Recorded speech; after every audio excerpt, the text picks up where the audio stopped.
رحمۃ اللہ، جنابت کی حالت میں یا مخصوص ایام کے دوران جائے نماز میں بیٹھ سکتے ہیں؟ جی بالکل بیٹھ سکتے ہو۔ سبحان اللہ، آپ تو جائے نماز کا پوچھ رہی ہیں نا۔ حدیث سنیے کیسی پیاری حدیث ہے، اور اللہ تعالیٰ ہماری ماں پر اپنی رحمتیں کیے ہی ہوئے ہے اور مزید کرے۔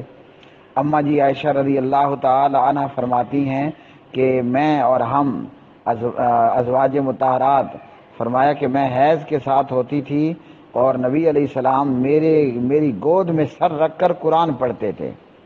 سبحان اللہ۔ تو حیض جہاں ہوتا ہے وہ وہیں ہوتا ہے۔ حیض میں خاتون پلید یا ناپاک نہیں ہو جاتی کہ مومن پاک ہے، صحیح بخاری۔ حیض کا حکم جہاں ہے وہ وہیں تک ہے، اور جو شریعت نے ہمیں بتا دیا، جو نہیں کرنے کا کام وہ وہیں تک کا ہے۔ باقی خواتین اسلام پاک ہیں۔ یہ تو آپ نے بیٹھنے کا پوچھا نا۔ حیض کی حالت میں کیا میری بیوی کھانا نہیں بناتی؟ حیض کی حالت میں کیا میری بیوی آٹا نہیں گوندتی؟ کرتی ہے نا یہ سارے کام۔ تو پھر اگر عورت پلید ہوتی تو جیسے اس نے آٹے میں ہاتھ ڈالا، سارا آٹا پلید اور سارے گھر والے پلید کھا رہے ہیں۔ اسی طرح اماں جی رضی اللہ تعالی عنہ، یہ دونوں باتیں صحیح بخاری میں ہیں۔ اماں جی رضی اللہ عنہ فرماتی ہیں کہ ہم حیض کے ساتھ ہوتی، میں حیض کے ساتھ ہوتی اور نبی علیہ السلام ہم سے مباشرت کرتے۔ کیا مطلب مباشرت کا؟ خاوند بیوی بوس و کنار کرتے، جسم آپس میں ساتھ ملاتے، ہم بستری کے علاوہ۔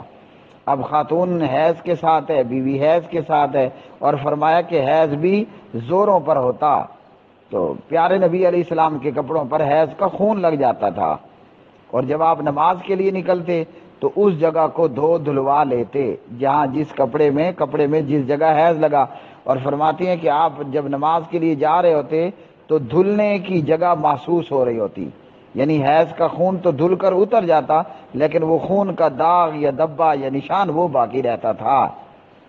تو اگر اس طرح ہوتا تو پیغمبر نعوذ باللہ پلید ہو جاتے۔